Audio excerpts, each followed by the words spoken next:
no quadro Entenda Direito desta quarta-feira, nós vamos falar sobre protesto de títulos.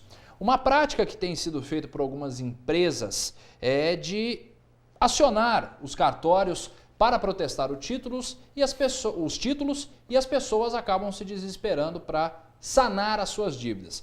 Para explicar isso de uma forma bem didática, nós estamos recebendo aqui o Dr. Daniel Delgado, que mais uma vez, gentilmente, atende ao chamado da TV Sul. Dr. Daniel, muito obrigado pela sua presença mais uma vez. Eu que agradeço essa oportunidade. Dr. Daniel, então vamos direto ao ponto. O que é o protesto de títulos? O que são esses títulos que são protestados? E essa prática que está sendo colocada, que está sendo levantada inclusive por alguns, de que algumas empresas estão fazendo uma prática ilegal de pegar um protesto que já está prescrito, fora do prazo, e levar isso novamente ao cartório para a pessoa acabar se endividando. Ô Vitor, nós não podemos confundir prazo prescricional, porque até nós temos dois prazos prescricionais que são convergentes, né? Nós temos um estabelecido pelo Código Civil e um pelo Código Consumidor. O Código Civil diz que a dívida prescreve em 3 anos e o Código Consumidor em 5. Então, os órgãos de registros de inadimplência é o Serasa ou o CADIM, que é um órgão que foi criado pelo governo federal para registro de quem tem débitos com a Fazenda Pública.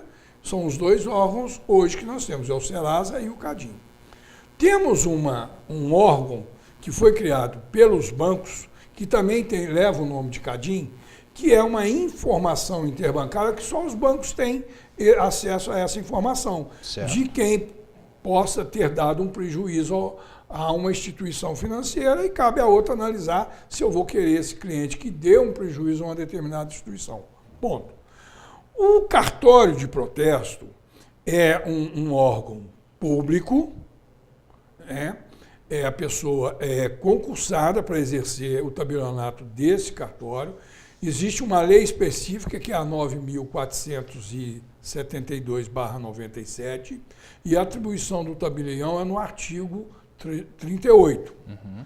O artigo 9º da referida lei diz o seguinte: não é de competência do tabelião olhar se o título está prescrito ou não. Por quê?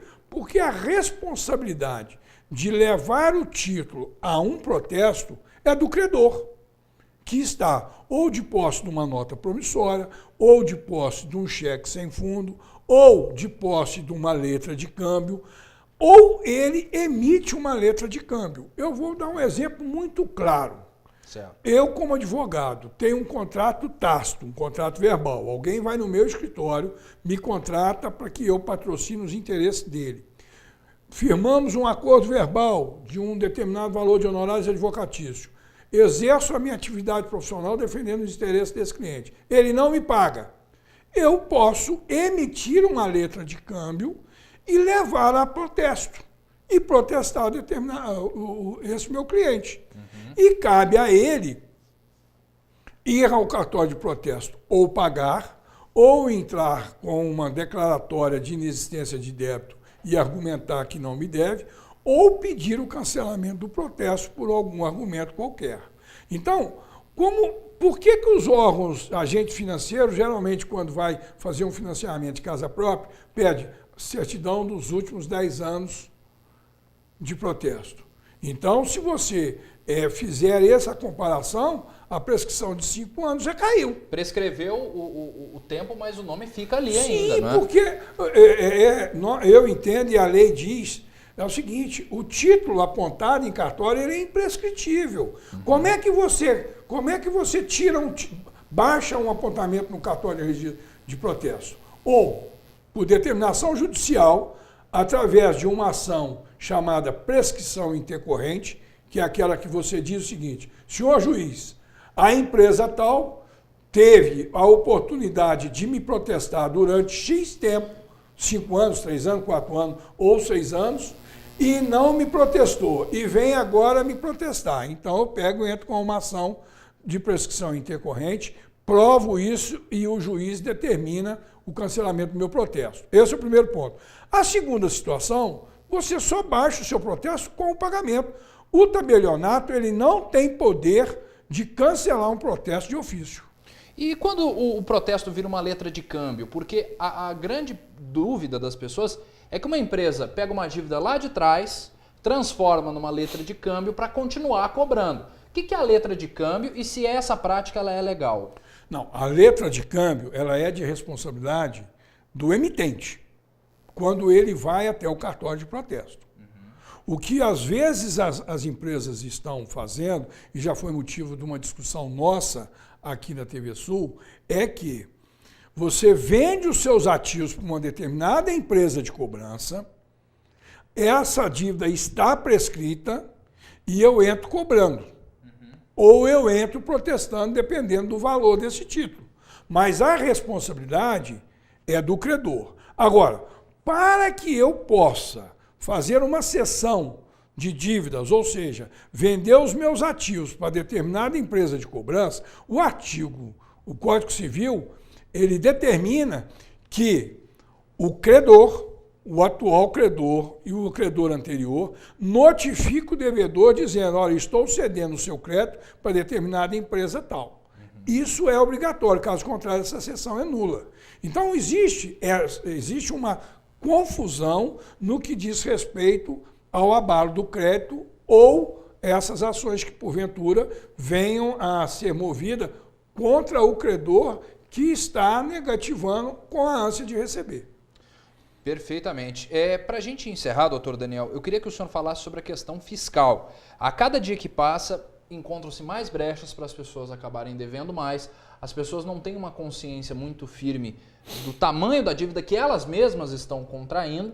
E um dos pontos muito importantes que se está discutindo esse ano é a questão do ajuste fiscal, que cai em cima disso também da cobrança de dívidas e as pessoas às vezes não entendem muito sobre isso. Para se resolver toda essa celeuma dos cartórios de cobrança, dos protestos, o que era necessário para que tantos brasileiros saíssem da dívida e deixar de existir tantas brechas na lei para que pode protestar, não pode protestar e aí as pessoas vão ficando cada vez mais endividadas? Olha, não existe brecha na Lei 9.492/97. Essa não existe. Por quê? Certo. Porque o protesto, o tabelionato de cartório de protesto, ele não tem autonomia para cancelar um protesto. Só por determinação judicial, através de uma sentença transitada em julgado, ou pelo pagamento do débito. Então, nós temos que discutir isso. A segunda situação é a promoção de uma ação própria para o pedido de cancelamento, que eu já te falei que é a prescrição intercorrente. Ponto. As instituições financeiras, quando elas recebem o inadimplemento, elas são obrigadas a depositar o valor do inadimplemento no chamado depósito compulsório no Banco Central. E ela contabiliza esse prejuízo na contabilidade geral do banco ou da instituição financeira. E aí o que acontece? Ela fica com esse dinheiro preso no Banco Central. Quando ela recupera esse dinheiro, ou através de um recebimento amigável, ou através de um abatimento, ou através de uma cessão de dívida preenchida todos os requisitos legais, ela resgata, ou seja, ela vai até o depósito compulsório e tira aquele dinheiro que ela depositou por força de lei e volta com ele no mercado. Então, o que ocorre é o seguinte, às vezes a pessoa não entende, poxa, eu devia 50 mil reais no cartão de crédito, 3 anos depois, a administradora do cartão está me dando uma concessão de 90% de desconto, eu vou pagar aí 3 mil reais numa dívida de 50 mil. Por quê? Porque ela está com 50 mil reais preso no depósito compulsório. Por que foi criado o depósito compulsório?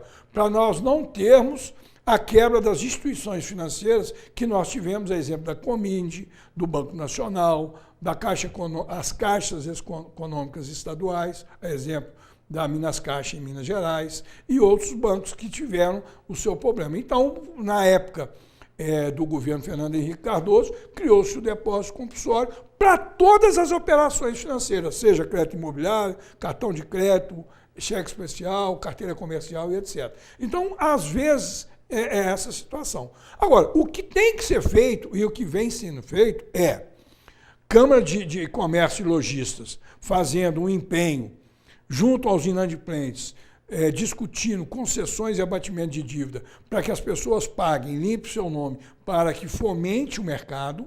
A mesma situação é a FEBRABAN, Federação Brasileira dos Bancos, que também adota esse tipo de política, e o próprio governo, o Ministério da Economia e do Planejamento e Fazenda, com o aval do Banco Central. Esse é o primeiro ponto. A única coisa que foi errada é uma medida do cartão de crédito, que também a gente já discutiu aqui, que se você pagar o mínimo, automaticamente você está parcelando o seu débito em 12 vezes pelo saldo remanescente. E isso não foi divulgado por nós na TV Sul, mas as pessoas ainda não tiveram esse tipo de entendimento. Agora, as políticas para fomentar o crédito, cabe ou a instituição financeira individual, ou cabe a Associação Comércio e Indústria, a Federação da Câmara de Lojistas. Sim. E os bancos de um modo geral.